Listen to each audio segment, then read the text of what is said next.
আজকের এই গ্যালারিটা হচ্ছে বাংলাদেশ।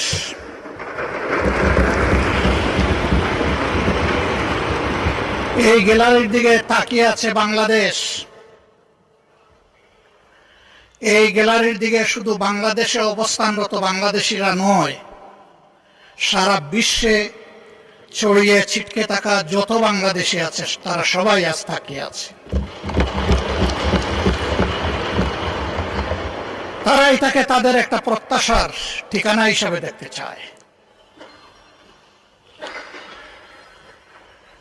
দীর্ঘ সময় ধরে চলমান এই অধিবেশন নিশ্চয়ই আমরা সবাই বিপুল প্রত্যাশা নিয়ে এবং দায়িত্ববোধ নিয়ে এখানে আমরা অংশগ্রহণ করেছি। আমি সরকারি দল বিরোধী দল